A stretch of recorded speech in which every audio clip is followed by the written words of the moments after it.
Hello students and my friends, welcome in Shamir learning classes.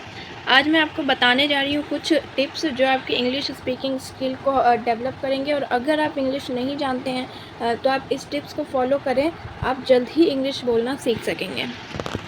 अगर आप इन tips को continue follow करेंगे और रेगुलर बेसिस पे फॉलो करेंगे तो मैं आपको डेफिनेटली कह सकती हूँ कि आप बहुत जल्दी इंग्लिश बोलना सीख जाएंगे, क्योंकि जो इंग्लिश बोलने के लिए इम्पॉर्टेंट है जो चीज़ें वो मैंने इसमें बताई हैं। ओके, तो अगर आपको मेरी वीडियो इन्फॉर्मेटिव लगी हो तो please like, share and subscribe करना मत भूलें।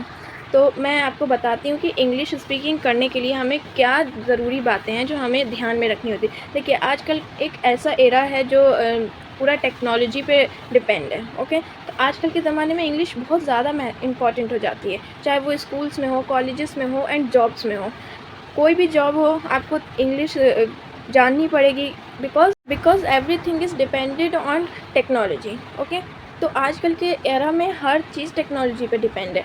और हम देखें, हम जॉब्स में जाते हैं तो इंटरव्यूज़ होते हैं, तो उसमें भी हमें इंग्लिश की नॉलेज होनी ज़रूरी है। इंग्लिश स्किल हमारी इम्पॉर्टेंट बहुत हो गई है इस ज़माने में। ओके, तो जैसे भी अगर कहीं भी आप जाते हैं तो उसमें अगर कोई इंग्लिश बोलता है, आपको नहीं आता है, तो थोड़ा हमें एम्बैरेसमेंट फ़ील होता है। तो इसलिए आप इस वीडियो को देखें और इसको फॉलो करें, तो आई होप कि आगे से आपको एम्बैरेसमेंट नहीं फ़ील करनी होगी। अगर कोई सामने से आपको इंग्लिश में क्वेश्चन करता है तो आप उसका रिप्लाई भी इंग्लिश में दें। ओके, सबसे पहली चीज़ क्या होती है? Listening skills. अगर हमें स्पीकिंग स्किल्स को इम्प्रूव करना है तो हमें अपने अंदर लिसनिंग स्किल्स भी लानी होगी। लिसनिंग स्किल्स का क्या मतलब होता है? जैसे इंग्लिश सुनना पड़ेगा हमें, ठीक है। अगर कोई सामने वाला हमें बोल रहा है इंग्लिश, तो हम उसको सुने ताकि हम उसका आंसर कर सकें उसी टाइप में। अगर हम इंग्लिश बोलना चाहते हैं तो उसके लिए सबसे ज़्यादा ज़रूरी है कि हम इंग्लिश सुने। अब कोई टीचर है, इंग्लिश टीचर है, मान लीजिए अगर आप स्टूडेंट हैं तो स्कूल में, और अगर कॉलेज में पढ़ते हैं तो कॉलेज में प्रोफेसर इंग्लिश का। ओके, तो उनकी बातों पे हमें ध्यान देना होगा। अगर वो कुछ बता रहे हैं इंग्लिश में, कुछ बोल रहे हैं, ऐसे नॉर्मल डेली में भी बोलते हैं, तो उनको हमें ध्यान देना पड़ेगा, ठीक है। उसके बाद अगर आप जैसे इंग्लिश के लिए सुनना पसंद करेंगे तो जैसे कोई दूसरे को आप सामने ले सकते हैं, ठीक है, जिसको इंग्लिश अच्छी आती हो, उसको बोले कि आप इंग्लिश बोलें, मैं सुनता हूँ। ओके, अगर ये भी नहीं है तो आप यूट्यूब पे बहुत सारी ऐसी वीडियोज़ हैं जिसमें आप इंग्लिश सुन सकेंगे। नहीं तो इंग्लिश मूवीज़ भी आती हैं, इंग्लिश मूवी देखिए, ठीक है, जिससे आपको स्किल डेवलपमेंट होगा, लिसनिंग स्किल, ठीक है, जिससे आप सुनेंगे, जैसे जैसे सुनेंगे वैसे वैसे समझेंगे। स्टार्टिंग में थोड़ा सा डिफ़िकल्ट होता है कि हम हैं हिंदी में, मतलब हिंदी हम बोलते हैं, जानते हैं, सब कुछ करते हैं, तो हमें हिंदी की आदत है। ओके, लेकिन धीरे धीरे टाइम लगता है इन सब चीज़ों में, जल्दी नहीं होता है। धीरे धीरे हम जो है आगे बढ़ेंगे तो छोटे छोटे वर्ड से हम बड़े सेंटेंसेस को समझेंगे कि वो क्या, सामने वाला हमें क्या बोल रहा है। ओके, तो ऐसे आप मूवीज़ भी इंग्लिश में जो होती हैं वो भी देख सकते हैं ताकि आपको पता चले। ओके, तो सेकंड टिप मैं आपको बताती हूँ। सेकंड टिप में वोकैबलरीज़। ओके, वोकैबलरी जानना एक बहुत ज़रूरी समझिए इंग्लिश स्पीकिंग में है। जैसे कि कुछ भी वर्ड्स का मीनिंग्स जो होता है, त अगर हमें मीनिंग पता होगा तभी तो हम कोई सेंटेंस बनाएँगे। जैसे हम बना रहे हैं, ही इज़ ईटिंग, वो खा रहा है। अगर हमें खाने का मीनिंग पता है तभी तो हम बना रहे हैं, वो खेल रहा है, प्लेइंग, ठीक है, ही इज़ प्लेइंग। ओके, और जैसे हमें बहुत सारी वोकैबलरीज़ होती हैं। मैं अपने शॉर्ट्स वीडियो में वोकैबलरीज़ भी डाल रही हूँ, तो आप उसमें भी देखिए। और यूट्यूब पे बहुत सारी वीडियोज़ होती हैं, गूगल पे आप वोकैबलरीज़ सर्च कर सकते हैं। आप बुक ले सकते हैं वोकैबलरी के लिए, डिक्शनरी ले लीजिए, उसमें से वर्ड्स याद। आप एक वो बना लीजिए डेली रूटीन कि आपको डेली 10 to 20 वोकैबलरीज़ याद करनी है। ओके, तो जैसे अगर आप ये ध्यान दे देंगे, उस वोकैबलरी को आप लिख लीजिए, एक कॉपी में लिखते जाइए। ओके, जिससे आप 1 वीक पे, 2 वीक पे पूरा रिवाइज़ करिए स्टार्टिंग टू एंड तक, जितना आपने याद किया है। इससे क्या होगा, आपको सारी ज़्यादा वोकैबलरी की नॉलेज होगी, नॉलेज वोकैबलरी की बढ़ेगी तो आप सेंटेंस मेक कर पाएंगे। अगर ये होगा कि आपको सेंटेंस मेकिंग आता है, ठीक है, बट आपको वोकैबलरी ही नहीं पता, तो वहाँ पे आप फंस जाएंगे। क्यों? सेंटेंस मेकिंग आप कैसे करेंगे जब आपको वोकैबलरी नहीं पता होगी। ओके, तो ये है कि हर कोई परफेक्ट नहीं होता है, ठीक है। होते होते हुआ मतलब धीरे धीरे धीरे धीरे इंसान सीखते सीखते परफेक्ट होता है। अब छोटी छोटी वोकेबलरी से सीखना शुरू करिए, जैसे ईटिंग, गोइंग, प्लेइंग, इन सब से सीखना शुरू करिए और आगे जाके आप एडवांस वोकेबलरी सीखिए, ठीक है, मतलब हार्ड डिफ़िकल्ट वोकेबलरी। बाकी डेली यूजेस में गिविंग, बिकमिंग, जैसे गिव देना, बिकम मतलब बनना, ओके। इन छोटी छोटी वोकेबलरीज़ को जानते जानते जानते आप कैसे बढ़ते जाएंगे ये आप खुद देखेंगे, ठीक है। अब मैं थर्ड टिप्स की साइड बढ़ती हूँ, ओके। तो थर्ड है प्रैक्टिस। देखिए, इंग्लिश हो, हिंदी हो, कोई भी लैंग्वेज हो, हमें प्रैक्टिस बहुत चाहिए होती है। देखिए, हम बचपन से जो है छोटे बच्चे थे, बड़े हैं, ठीक है, तो हिंदी हम बार बार बोले हैं, डेली यूजेस में, बोलचाल में, आम भाषा हमारी हिंदी है। तब जाके हमने हिंदी, जब छोटा बच्चा रहता है तो ये नहीं है कि वो तुरंत बोलना शुरू कर देता है, धीरे धीरे वो बोलता है, पहले कुछ टूटे वर्ड्स बोलता है। वैसे ही इंग्लिश में भी है, आप पहले स्टार्टिंग में तोड़ तोड़ के बोलना सीखेंगे, उसके बाद धीरे धीरे आप डेवलप होंगे, ठीक है।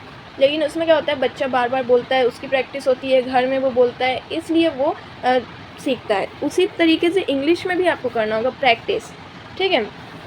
प्रैक्टिस, आप किसी के सामने बैठ जाइए, उसके मतलब कोई एक सेंटेंस, एक वर्ड आप सेंटेंस बनाइए, ठीक है।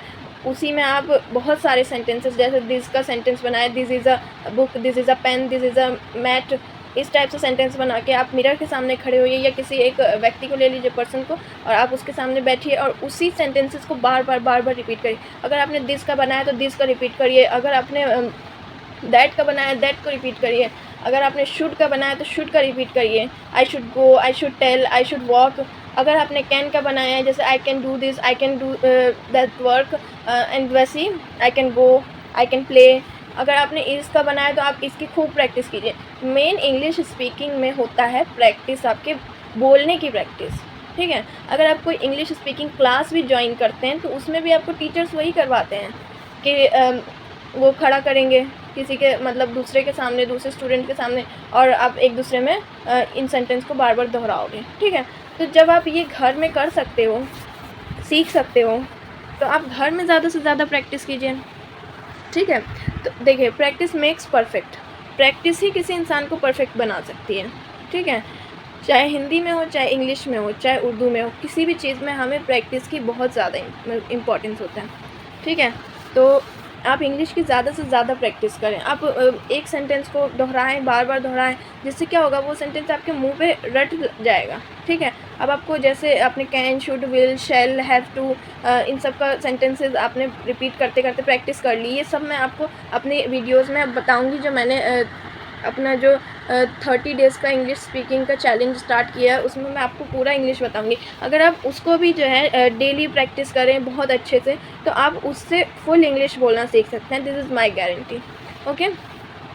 तो जैसे मैं अब एक एक करके वीडियोस डालूंगी, बट मैंने पहले ये वीडियो डाला है ताकि आपको मैं एक बता सकूं कि क्या आपको करना चाहिए फॉलो और क्या नहीं, ओके। तो आई होप समझ आया होगा कि प्रैक्टिस कितनी ज़रूरी होती है, चाहे किसी भी सब्जेक्ट या किसी भी लैंग्वेज के लिए। आगे बढ़ते हैं। मेरा फोर्थ टिप इंग्लिश का है कि आप टेंसेस को बहुत अच्छे से करें। टेंस को आप इतने अच्छे से करें कि आपको अगर कुछ भी कहीं पे भी जैसे बनाना है, जैसे परफेक्ट कंटिन्यूस बनाना है, मतलब सॉरी प्रेजेंट परफेक्ट टेंस बनाना है, कैसे बनाना है, आपको उसका जो फॉर्म है वो याद रहे एकदम।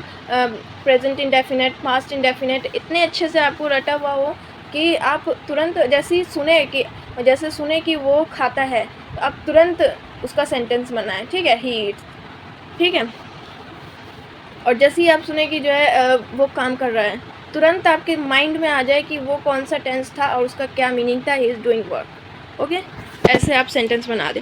तो टेंसेस का भी मैं वीडियोस डालने वाली हूँ।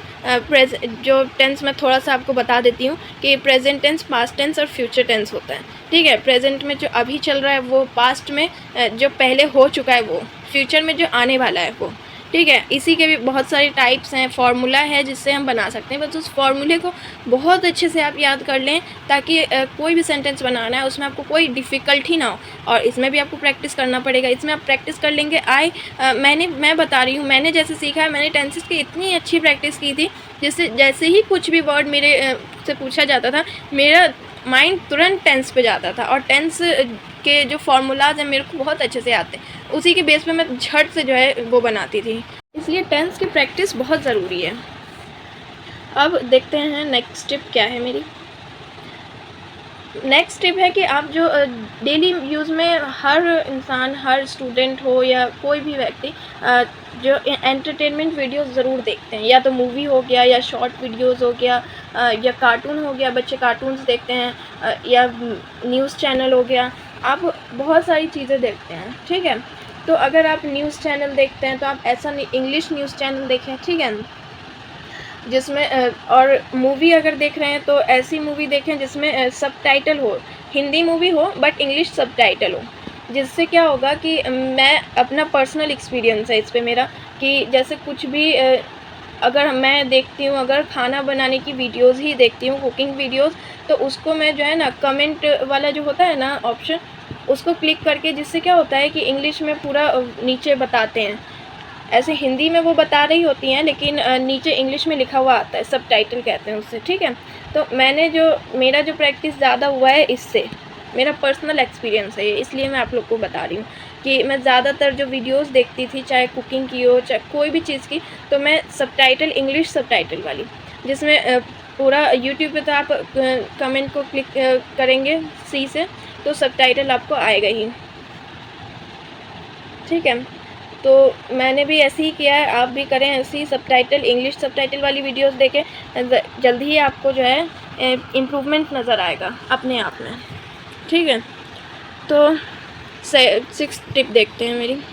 6 टिप है use English in daily uses, ठीक है। इंग्लिश का यूज़ करें अपने डेली यूजेस में, ठीक है। डेली आप जो काम करते हैं, जैसे कोई गलती हुई, सॉरी, एक्सक्यूज़ मी, ठीक है। और जैसे बहुत सारे वर्ड्स होते हैं जो हम डेली यूजेस में करते हैं। Good morning, can you give me water, यहाँ पे मैंने कुछ एग्जांपल भी दिए हैं। गुड मॉर्निंग का तो मीनिंग आप लोग जानते ही हैं, सुबह उठ के हम गुड मॉर्निंग ही करते हैं।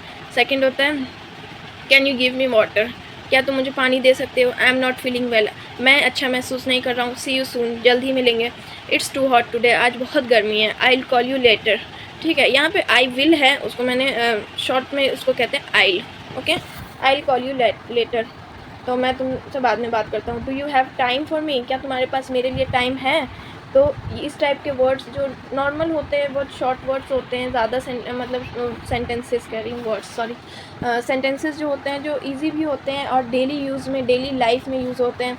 जैसे और भी सेंटेंस बता सकती हूँ मैं आपको, जैसे कि अगर हमें कहीं जाना है तो हमें परमिशन लेनी है, तो परमिशन लेंगे, मैं आई गो देयर, ठीक है। कैन आई ईट, क्या मैं खा सकती हूँ, ठीक है। इस टाइप में जो सेंटेंस है ना, इस टाइप का सेंटेंस आप डेली यूज़ में बोलना शुरू करें। उसके बाद आप धीरे धीरे उसको बढ़ाते जाएं। पहले स्टार्टिंग में छोटे छोटे सेंटेंस बोलेंगे, तभी तो आगे सीखेंगे। क्योंकि ये तो है ही कि कोई भी जैसे मैंने बच्चे का एग्जांपल दिया था, छोटे छोटे सेंटेंस बोलता है, उसके बाद ही तो बड़े सेंटेंस बोलता है। ये थोड़ी कि पहले ही वो पूरे बड़े बड़े सेंटेंस बोलने लगते हैं, ठीक है। तो आई होप कि आपको मेरी वीडियो पसंद आए और मैंने जो टिप्स दिए हैं उसको आप फॉलो करें। और अगर मेरी टिप्स आपको अच्छी लगी हो तो लाइक, शेयर एंड सब्सक्राइब करना मत भूलिएगा। ओके, तो मैं अब आपको जो मेरी इंग्लिश स्पीकिंग की क्लास चल रही है उसका मैं डे 2 नेक्स्ट वीडियो में बनाने वाली हूँ। मैंने डे 1 की वीडियो बनाई है, ओके। तो थैंक यू गाइज़। मेरी वीडियो इन्फॉर्मेटिव लगी हो तो लाइक, शेयर एंड सब्सक्राइब करना मत भूलें।